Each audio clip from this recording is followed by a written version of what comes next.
Today, I'm excited to welcome Telluride to the podcast. Telluride is a Bitcoin and Nostr advocate and a life and longevity coach. Welcome to the Bitcoin Edge. Well, thank you. I'm happy to be here. And I know it's your first podcast, so we're just going to have a little chat. But before we get to Bitcoin, tell us a little bit about yourself. Well, I'm in my early 50s, born in Colorado, lived here my whole life. Feel like I'm in kind of the second half of my life. If there were going to be chapters, there's probably a bunch of them, but this would be maybe book 2. quit my legitimate job, as my ex likes to call it, and mostly just do day trading, and I'm semi-retired, so do a lot of consulting work these days. So in the second part of your journey, is that where Bitcoin came in? I was working a finance job. I was doing some consulting work for a finance company down in Denver a couple years ago. I had actually just left. I worked in car sales for retail automotive for the better part of 20 years. And I had just left that, decided I wanted to do something different, and was working for a financial company down there. It was automotive related. It's really kind of boring, so I won't get too much into that. But I was working with a colleague that used to be a subordinate of mine, who is now my team leader, and he helped me get me that job. And I was working with a lot of like college age kids, so I was really out of my element as far as the age group went. But one of the things that was exposed to me was Bitcoin, because everybody was talking about Bitcoin. This would have been like late 2019, early 2020, so before the pandemic for sure. You know, we were kind of coming out of like a kind of a golden era with the economy, that's for sure. It was all out in front of us. So yeah, that was my first exposure. I shouldn't say first exposure. I have a good friend. I used to play poker semi-professionally on and off if I was to go back to my early 20s. And I have a good friend who used to talk about it quite a bit. But aside from just knowing what it was and occasionally, asking him a little question here or there, or how's that? And, he would say a few things. And I was kind of like enough to get my interest, but not enough to really get any work done. And then going back to 2020, let's call it, probably there, the price of Bitcoin was going way up. And I think it was over 60 at the time. And I thought, no, there's no way I'm going to buy something like that at this time. But it was enough that I was really interested in it. And I was kind of like thinking to myself, if it went back down, I would get in, which of course it did, which is why I did. But in the meantime, I read Jeff Booth's book, Price of Tomorrow, which I did not read that because of Bitcoin. I just happened to come across it. I listened to Jeff on a podcast, which I couldn't tell you which one it was now. But in any case, I found him interesting, so I read his book. That book is an afternoon read. It's a real quick one. So I listened to it on a drive to Idaho. I spent some of my summers up in Idaho and listened to that, and it really got me thinking. Obviously, the things that were about to unfold in the economy, just kind of, I don't know. It was just kind of a perfect storm for me. I don't know what really did it, but then, what was it, mid 2020 when FTX collapsed, and I had decided to make a little, just dip my toe in the Bitcoin, and then every time it went down, I felt myself getting more more and more, to the point where it's actually kind of funny. At one point, I called that old poker buddy of mine and asked him, like, I kind of feel like I've overstepped. I'm feeling uncomfortable. I kept thinking this would go back up, and now I'm concerned with. But at that point in time, I was pretty orange pilled. I wasn't going to sell and take a loss or realize any losses at that point. But I did, at that point in time, really start listening to a ton of podcasts. I had I don't know if I mentioned this. I know we were talking about it earlier before the show, but I have some grown kids from a previous relationship that are not mine, but I kind of own them because I put them through college, so I'll claim them. But I had some kids late in life, and so I've got a 13-year-old and a little tiny one that doesn't live with me. And she was being born, and one of the nice things is I had a ton of time because I quit that finance job. I just didn't like the stress. I had a ton of time to really study Bitcoin and listen to a bunch of people some of them I don't even listen to anymore because they talk about, Ethereum and all these other things that I don't really care about. But one of the things is Bitcoin really stuck with me. And I followed it right down to about 16, 17,000. And I kind of decided to just go all in. At that point, I was pretty sure. And I really, really dumped in at that point because I was worried about the stock market being very overvalued, which, you can be right and be years early and appear wrong for a long time. And I kind of feel like that's where we are. And that's been my opinion for quite some time. So I haven't felt comfortable in U.S. equities with a couple of exceptions, which I think we talked about MicroStrategy, but that's a Bitcoin derivative anyway. So I kind of like their company. But aside from that's my quickest journey. I would say it was Jeff Booth, Michael Saylor for sure. I listened to him on Lex. That's a great podcast. If I guess if you like Michael Saylor, my dad was an engineer, so I like the way he talks. He reminds me of my dad a little bit.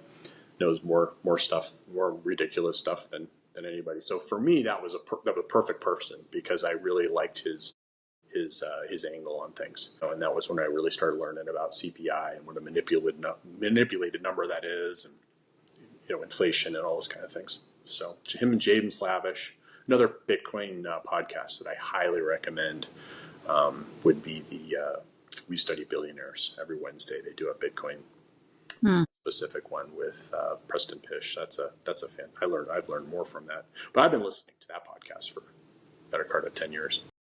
All of them. So anyway, that's kind of my story with Bitcoin. There became a point where I just knew and I just wasn't afraid of it anymore. Yeah, that's a great journey. I interviewed James Lavish and Jeff Booth. They are wonderful guests. But you must have had a lot of conviction to go in at the bottom where. Yeah, I went in around 30 and wrote it down to about 16. And I think at that point in time, I was underwater. I think my cost basis was in the 20s at that point. And I remember I was talking to my buddy, same poker buddy I was talking about. I said, this is what I'm going to do. I'm going to sell it all. I'm going to harvest the tax loss and buy it the next day. Because I looked up you don't have to wait 30 days like you do with equities or securities. Bought them all, took the tax loss, bought it all back at 16 and a half or 17,000. I legged in like 4 or 5 times, but yeah. I would say conviction is definitely the right word there. It's funny when I talk to people about that because there's so many people who are at that step where they're, okay, I'm interested in it. They see the success from other people around them. But I always say the same thing. Like, if you don't know why you're buying it, I really don't recommend that you do because you're just going to sell it when something scary happens. So if you don't have the fortitude to hold on to it while you're figuring or while there's price discovery, you really shouldn't own it. So I'm not a huge orange pillar. If some of my close family members have jumped on board because they trust me, they trust I've always been someone that they felt like they could trust when it came to financial decisions. So, but I don't think, aside from the fact that they trust me, I don't know that I've orange pilled a person. I've had some conversations, but I don't know that I've successfully orange pilled anybody. Well, you might now. You never know.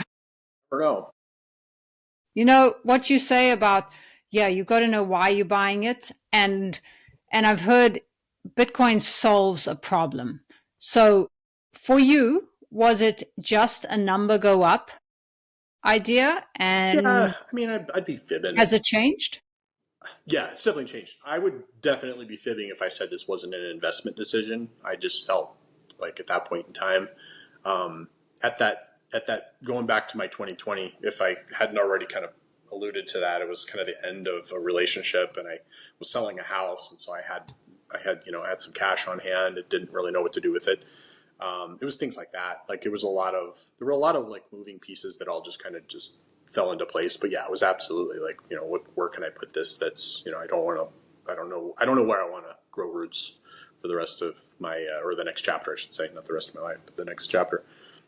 So yeah, it was definitely a money decision at the time because I, had this little girl who's, was tiny and I didn't know what I wanted to do, and I know I didn't want to start working long hours. I have a 13-year-old son who, when he was a toddler, I just don't even remember him. I'd come home and he'd be sleeping. I'd leave for work and he'd be sleeping, and I'd see him a little bit on the weekends, and it was great, But I decided I was going to do something a little different.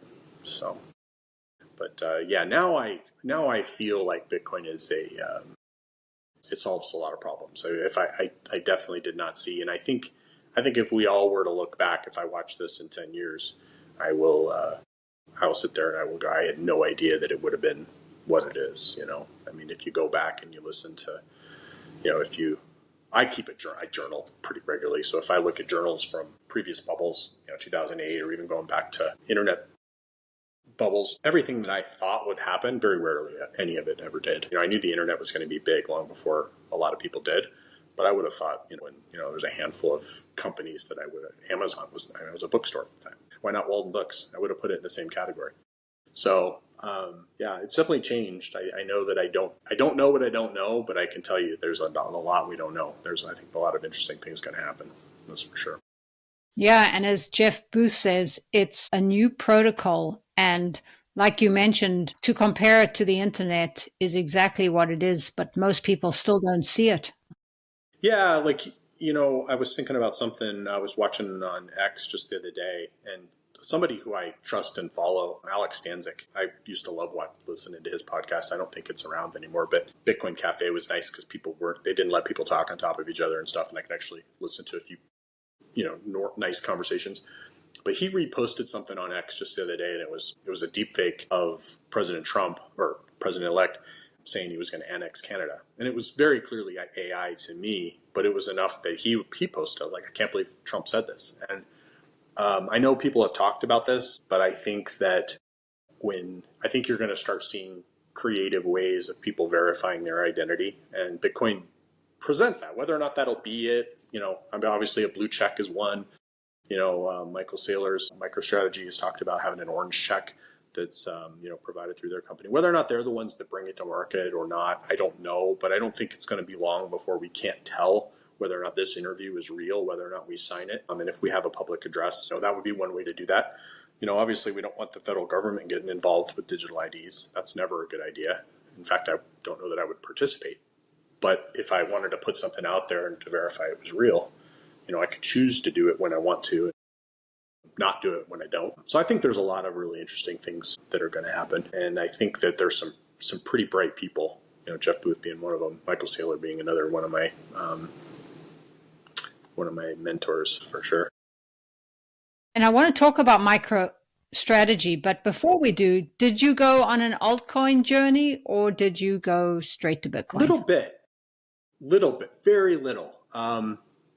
The poker buddy I was mentioning, he was pretty big into Ethereum, and I remember he and I were in Las Vegas, and we were talking one day, and I remember I had just installed Robinhood app on my phone or whatever, so I could look at them or whatever, and I was like, oh, what is this Ripple?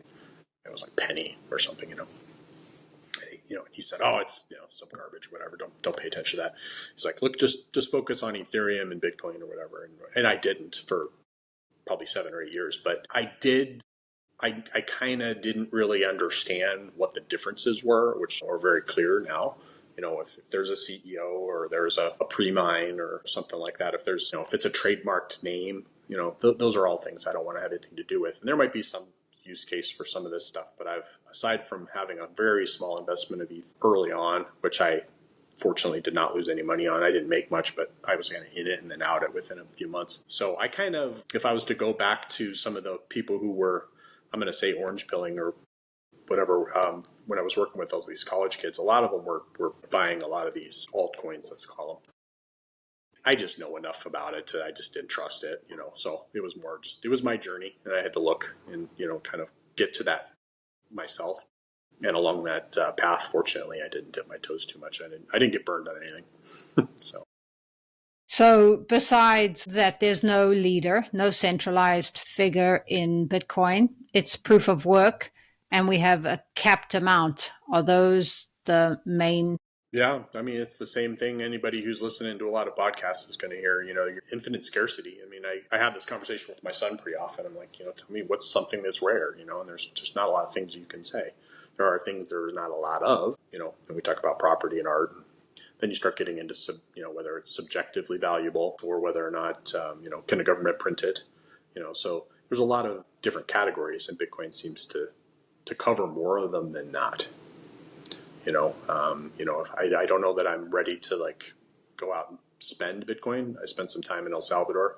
I didn't spend any, aside from the fact there were a few people that I did. Maybe I did orange pill a couple of the people down there. And I remember I told a guy I'd double his tip if he took it in Bitcoin. so I got him to install a Moon wallet and I sent him some. So maybe that does count. That counts, absolutely. Yeah. Great way to orange pill people. Yeah. I just told him, don't ever sell it. Whatever you do, don't sell it. Yeah, exactly. For now, it mostly is a store of value, especially for us in the Western world. I know some of the South American countries and Africa are using it as a medium of exchange because it's needed.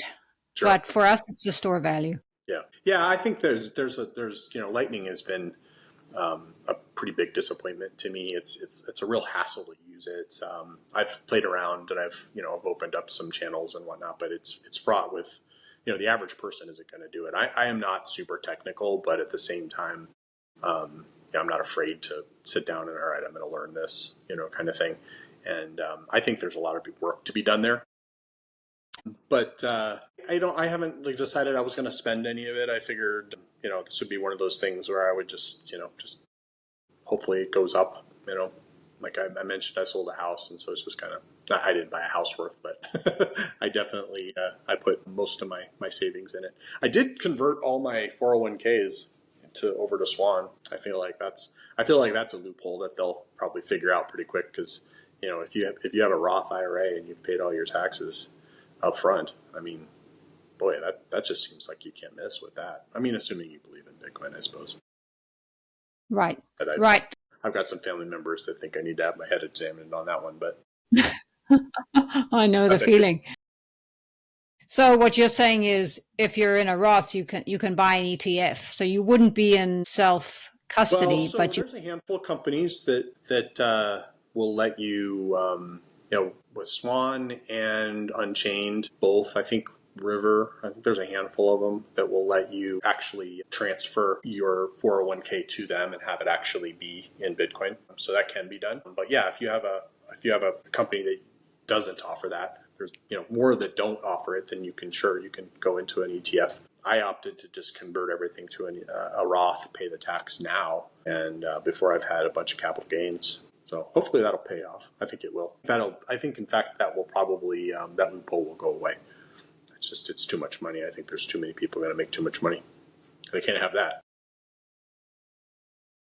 Well, you mentioned on Nostr that you're a recovering TradFi evangelist. Why do you say that? Well, I've always been a big advocate of, whatever if you work for a company that'll match your IRA account or whatever. I've always been big on, as you make more money throughout life, don't increase your standard of living, just have that be extra money. So I've always just kind of followed the rules. I've read all the Intelligent Investor, and I've always been kind of one of those oddly enough, it sounds like you think based on what we've been talking about so far, you'd think I'd be always doing risky things, but in fact I've always been more of a buy and hold, and if you don't know what you're buying, you shouldn't be buying it until you do. I love Charlie Munger and Warren Buffett's advice on that. Just buy something that you don't have to think about, because if you try to overthink it, you're going to just cost yourself money. And I've always been that way. When I say I'm recovering from that, I feel like I still believe in those principles, but I just I don't trust the U.S. economy like I used to. I feel like we've got politicians that are bought and paid for by our enemies. Honestly, I think that there'll be a point in time in the future where we look back and realize that we were at war. We just weren't at the same kind of war. If you've got politicians in major cities like Chicago that they take all the parking meters and they sell them to other countries. I mean, that's a true story. Anybody can look it up. They grab the cash and then they don't really care if they are voted out of office for doing it. But now it's done. Anybody knows about the immigration things that's been going on in New York. The Roosevelt Hotel is owned by I think it was a Pakistani company. And I don't want to get too much into this because I know it's not a fun topic for a lot of people. But there's one thing that's definitely happening is there's a pillaging. Like I think a lot of people see that it's a sinking ship. It's a big ship, so it's got some time. But my opinions of where to put money and who I trust and all those things have changed radically in the last 4 years. Well, and just on that note, politicians are funded by special interests. We know that. So that's really who runs the country in the Yeah. long run. It took me a long time to realize it is as bad as it is. Yeah. I think people Yeah. have always talked about the deep state and all these things, but things just worked so well my whole life. I've been really blessed to have had, I've never gone to war. I've never been in the military. I've never had to do anything horrible. For the most part, my life has been pretty easy. And I'm thankful for that. But I think so many people how many people that don't follow the election? They just know that they don't like one candidate, but they can't really tell you why. I feel like that's a pretty common thing. And that has allowed a lot of these politicians to, capture a lot of our government, and we're now seeing the negatives of those, allowing being asleep at the wheel, so to speak. And I know a lot of people are hopeful that some things will change going forward. However, money printing is going to continue. Yeah, I Is don't know going to it. way out of It's a that one. debt-based system. Yeah. Yeah.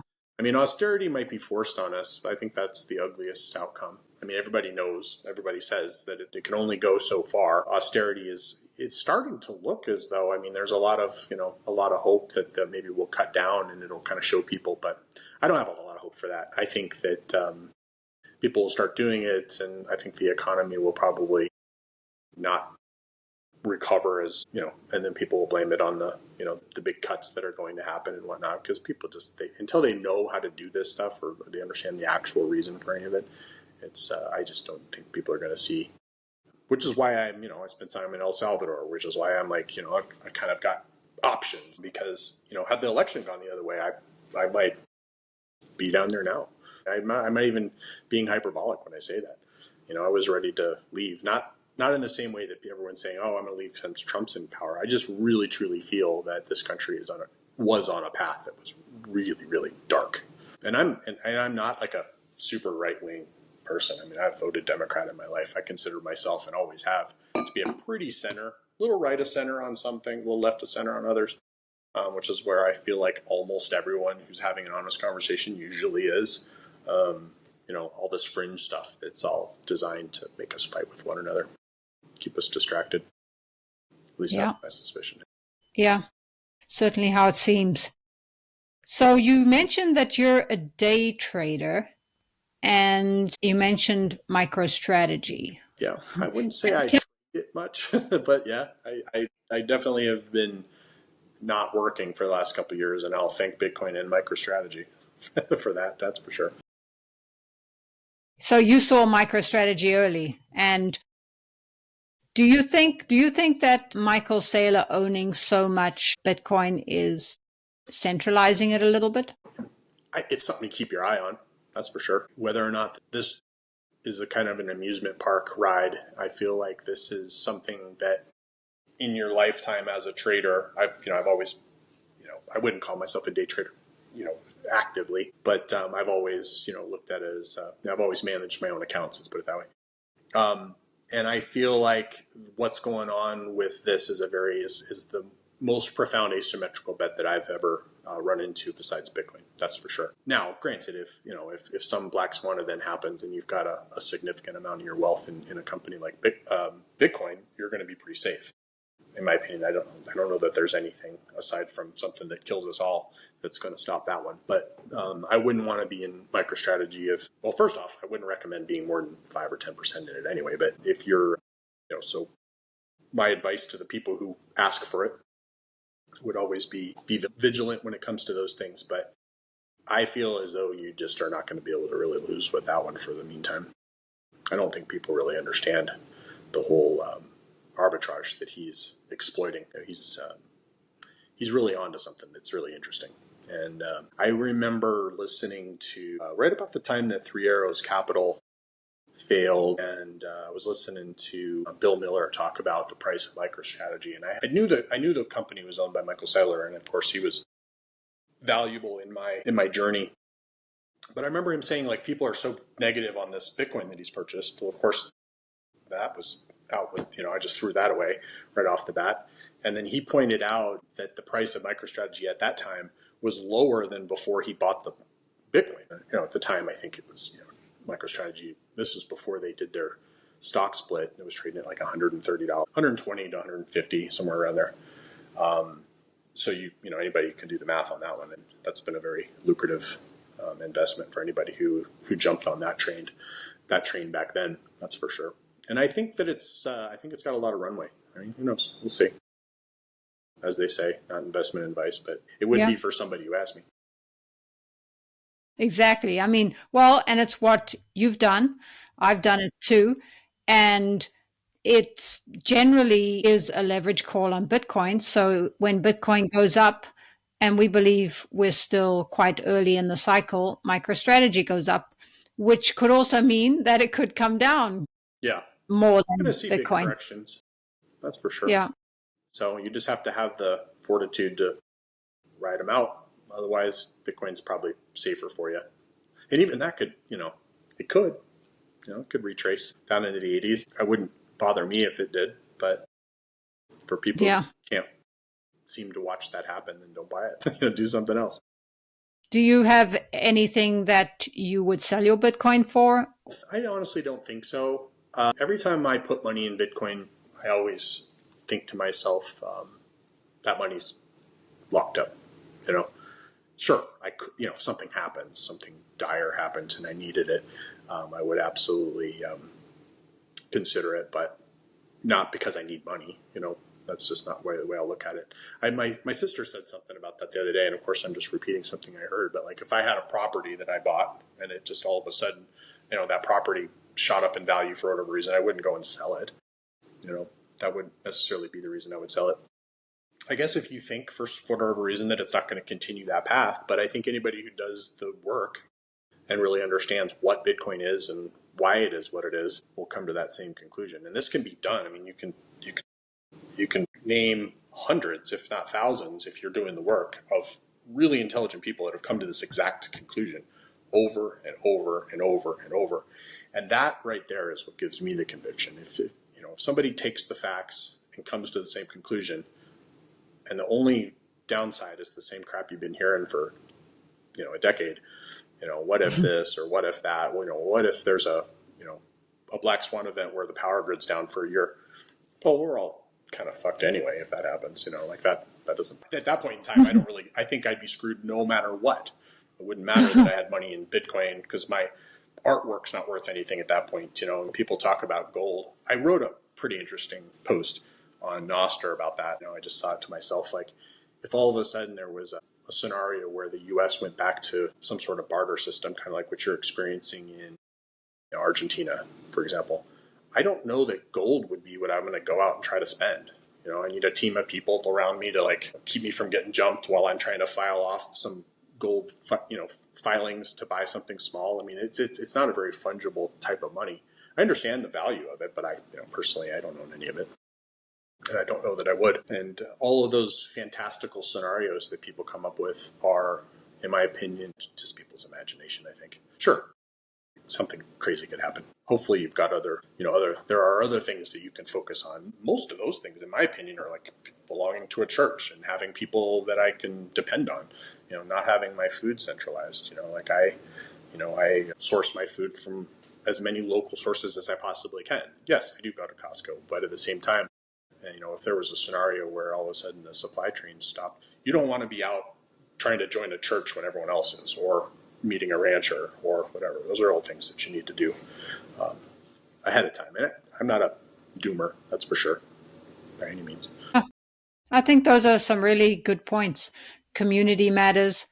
Food matters, what we eat matters, and we're going to get to that because you are a life and longevity coach, and you're also focused on a carnivore diet. Tell us a little bit about that. Well, the carnivore diet is one of those things that kind of has crossed my path a few times. The keto diets aren't really all that new. You can go back about 20 plus years and they were having some decent success. It's just really hard to stay on long term. And I've always been pretty fit and have some standards for myself on always, being able run. My dad used to tell me being able to run a 9-minute mile or do 10 pull-ups and just some basic things into your 70s is a real good way to keep the doctor away, so to speak. And I've always kind of lived that way. And so I have never really made a living being any type of longevity or life coach, but it's something that now that I'm trying to like just do what I love, it's something that I'm putting a lot more effort into. But over the years, I have been exposed to keto diets, and my biggest reluctance to recommend them are that most people have an addiction to food or a relationship with food that's really similar to the same relationship people have with alcohol or with sugar or with cigarettes or with any other drug that I only mentioned the ones that I've had experience with. But I imagine stopping those types of things where you kind of fool yourself into, oh, tomorrow I'll do this, or, so any type of diet that's going to be effective needs to be something that you really just don't have a problem just saying, okay, this is going to be my life going forward. And finding that is really key. Otherwise, it's just math, right? Like you know how many calories roughly that you require to maintain your current weight based on how much you move or whatever. And most people don't want to work out super hard. I think everyone should. But if you're not going to do those things and you know you're not, my recommendation is to find a diet where you don't feel like you're constantly withholding, because I've always been like, if I want to go out to dinner and eat the rolls on the table or eat some pizza, or those are things I don't typically eat, I'm going to if I feel like it, or have some dessert. But getting back to your original question about carnivore, keto diets seemed really tricky to me. And then I remember kind of experimenting with paleo diets and not really understanding why they didn't want you to eat grains or legumes. And most of them will tell you not to drink alcohol, and not eat sugar. And those things I kind of understood. But over the years, I started to embrace when I eat a big meal that's primarily meat, regardless of how fatty it is, like when I have ribs, which are mostly fat, I say mostly fat, but like really high in fat, I don't want to eat much of it, right? Like I eat a rib or two and I'm satisfied, like I'm done. So there's something to finding a meal that's kind of like a good balance of mostly protein, regardless of how much fat. And then if you want to have a side of, I always refer to it when I post online, that's vegetation. But like if you want to eat vegetables, I don't have any problem with that. But if you look at some of these stranger diets, there are some basics that make some sense to me. People will say, go on a whole foods diet. Well, I fully support that. I think that the more processed it is, the less you should eat it. There can be some exceptions, but it should be moderated. If you look at the ingredients on it and you don't know what the words are, you probably shouldn't eat it. There's probably some exceptions to that based on how much knowledge you have of what those things are and whatnot. But like if they're complicated sounding, those aren't things that are found in nature. And if they're complicated sounding, it's either something that isn't found in nature or they're being evasive as to what that is. They're using another name for it. So like just avoid those things, So when you go into a grocery store, just take your cart and find most of the things on the outside. And yeah, you're going, if you're eating fresh vegetables, you're going to be going more frequently and whatnot. But I have gotten to the point where I just don't eat a ton of vegetables because I don't like them. Every time I eat salad, the things that I like on the salad are the bacon and the dressing and the olives, right? You can start to realize those are all fat. Okay. And if they're fat free, then now they're just putting sugar in. And most things that are fat free just are not all that good for you, in my opinion. So I have really changed my opinion over that over the last decade. I'm still a juicer. If I open up my fridge, you'll see, I prefer to get my vegetables that way. Just kind of a variety of them. I buy them and then just kind of blend them up. Just leave them on the counter for a couple afternoons until they start to get a little fizz in them and throw them in the fridge. It's super gross, so I'm not telling people to do that. But I'm a big fan of fermentation and gut health and things like that. So I think there's a place for vegetables, but I just don't know that it's a centerpiece. And I just this will be controversial to some people, but I think vegetarians are completely missing the mark because most of the fats that they're eating most of them are seed oils and things that are absolutely not recommended for your diet. You just shouldn't eat them. You're just slowly but surely dying of malnutrition. But most of the vegetarians and vegans specifically usually struggle with weight. That's for sure. It can be done. I'm sure there's probably exceptions. But once again, we go back to these diets that if they're super complex, you're more than likely not going to stay on it for the rest of your life. And if you're not staying on it the rest of your life, we all know what happens, right? You lose 10 pounds and then you go back to eating and behaving the way you want after the wedding or the cruise that you're going to go on or whatever it is. And then you just, by the next year, not only are you back, but you're usually worse because during that diet, the thing that you really lost when you lost body weight was you lost some fat, sure, but you lost a lot of muscle. So then when you gain that fat back, it's like the proverbial yo-yo, right? So keeping a lot of protein in your diet is really, really important. Whether or not carnivore is the answer, time will tell. But I can tell you that, when I get up in the morning, my son and I eat 9, 10 eggs between the two of us, some sort of meat, whatever it is that we're in the mood for, because it gets kind of boring eating the same thing over and over again. Maybe a half a cup of some sort of berry or whatever. And I already mentioned I drink the fermented juice, which my son doesn't like, but I'll have him usually drink it maybe once a week or something. Yeah, I think there's some really good points there. And I think everybody, like we were talking about, is slightly different. And if people can find the right balance for them, the thing about vegetables, yes, they have vitamins. And yes, for some people, they help with digestion. It's just finding the balance for you and finding good source of these products, not the conventional stuff that we buy because it's full of hormones and antibiotics. Yeah, that's for sure.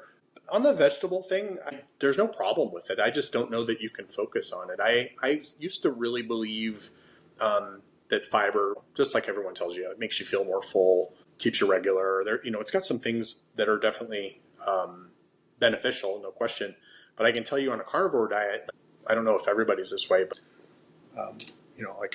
I can tell you I never have any kind of disturbance in my bowels at all when I eat just meat. And it makes sense because our ancestors were doing that for hundreds of thousands of years, millions of years. We're adapted to doing it. And then if your ancestors or even people who live in a primitive lifestyle now, if they eat meat, or if they eat vegetables rather, or berries or whatever, it's like because they didn't have enough meat. Typically, it wasn't for any other reason. And I am kind of starting to lean away from the vitamins and minerals how much you get from things like spinach has a lot of calcium in it. But if you look at it's very difficult to measure this. But some animals are really good at methylation. And humans just don't have the capacity to break down fiber into its nutrients the way like a cow or any of the ungulates that live on vegetables. So you're better off eating those animals that have done that work, and it's much more bioavailable to you. Having said that, I still go through a ton of spinach because I don't mind the taste of it, a little bit of berries here and there. I just don't know that when I'm counting my micronutrients that you should be counting on those. I just don't know how much of it's actually absorbed in the body. And if you try carnivore, I'm a big fan of intermittent fasting to some extent, bigger fan of just doing a dry fast twice a year. No water, no nothing for 3 or 4 days. Eric Weinstein and his wife just did a podcast on the Dark Horse podcast about dry fasting, which was really fascinating. And if you have a fair amount of body fat and you don't eat, your body goes to its biggest source of water, which is fat. And that's where it gets it. And so your body just immediately, we don't need this fat. So it's actually a really great way for you to, cut out a lot of stuff that your body doesn't need. It's a complicated topic, and we definitely, we're not going to solve any of these questions in the next probably decade. But I think time will tell that I don't think vegetables are nearly as good. There's a lot of political things talking to about how you should eat more vegetables, and I think there's a lot of things at play here. It's not any one thing, but I think the populations that they eat primarily rice or whatever, they're easier to control, and I think there's something to that. There's a fantastic book about Genghis Khan, and he would talk about how his warriors could march 200 miles, and they would never even stop to make a fire and go into battle. And they knew if they just kept hammering these forces for, days on end, and didn't let them eat, just basically harassed them, that they would tire and die within, a day or two. And they could do that because they were healthy and they were drinking horse milk and eating horse meat and whatever else they could find on the battlefield. And all the soldiers that were living off of rice would get tired and they'd have to eat every 4 or 5 hours. Well, they would just fight nonstop. And that's kind of like a gross example, but gives you an idea of how misunderstood a lot of the things that we know about nutrition. Like there's a lot to unlearn. There really is. Cereal is one of the things that, everyone knows they shouldn't drink Coca-Cola. Everyone knows you shouldn't eat cookies, right? Like those are layups, right? Like this doesn't take a lot. But a lot of people will, okay, I'm going to diet. They'll take a yogurt. That's fine. But then they'll want something substantial to it. So they'll add grape nuts to it, which sounds great. That's right. That's a healthy grain. I disagree. I think that you could cut all of the grains completely out of your diet and then just have them occasionally. When you come across a soup that's got it, fine. But it should never be a focus on your diet. That's where I currently am. We'll see. I can tell you that I don't know if I'm an exception. I've done a lot of things my whole life to maintain a healthy weight, but I feel pretty confident that those are some of the right directions to explore and try them.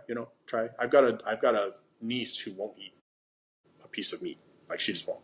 So, we do a lot of brown rice with bone broth instead of water. We just use the bone broth. So she's getting a fair amount of animal protein that way because she just won't eat it. So there are going to be some areas where it's difficult. You make a lot of really good points there. And just like Bitcoin, it's a rabbit hole. Health is a rabbit hole. That's very true.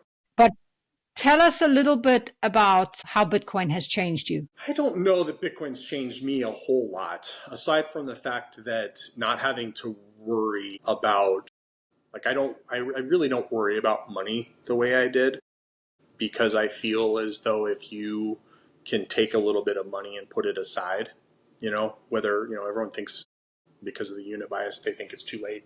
I disagree with that completely. And I think, I've got a stepsister that I told recently, I was like, just keep buying it. I said, what app you want to use? And I think she said Cash App or Venmo. I think Venmo and PayPal even let you buy it now. I said, just keep buying it until you get, $3,000 or $4,000, and then I'll take you to the next step. I said, but your goal needs to just be like, buy a little every time you make, because she hustles. She's a self-employed hustler. And she's got like a lot of little odd jobs that she does. And I'm just like, if you make $100, take 10 and buy some. I know it sounds silly, but it adds up. Anybody who spends time in the gym or doing something, like these little changes you make in your life, they add up. And I think Bitcoin is one of those. So I would say that's probably the biggest change is my outlook, is that rather than thinking to myself, okay, I've got this nest egg that, I need to have it somewhere and it's constantly, as the proverbial ice cube that's melting. I don't look at it that way. I look at it like, okay, I've put a little chunk aside and now I'm just going to live life. I'm going to, continue doing something to pay the bills so that I'm not spending it. But I feel pretty confident. If you go, I'm trying to remember what website it was. I don't know if it was River. It's one of the three I mentioned earlier. River, it might be Unchained. They've got a great little calculator there and talks about like how much, and you can, spend your own time and put it in there and you can kind of see, based on your age now and when you want to retire and when you think you'll die. Now, obviously, you're guessing on all that stuff, but it's really staggering, what $5,000 worth of Bitcoin will do in 20 years, because I look at, I'm semi-retired now, meaning I'm never going to go back to working, 10-hour days, 5 days a week, but I still want to do something every day. So I figure I'll probably fully retire maybe in 10 years. So even mine, I'm 52 coming up here soon. And even like me, I'm as late as I'm starting, because I really, for the most part, with the exception of that small IRA I mentioned earlier, and it was, it's not a ton of money. I always thought, oh, geez, I'm going to be working until I'm 80. I better stay fit. I don't know what I'm going to do. I'm going to probably still be doing it. Now I don't feel that way. So I'd say that's probably the biggest change. Yeah. So you basically mentioned that you don't worry about money anymore. Yeah. Well, just spend your time doing the things that you want. And you're doing the things you love. Yeah. Thank you so much for joining me today. Yeah, absolutely. Nice meeting you, Paul.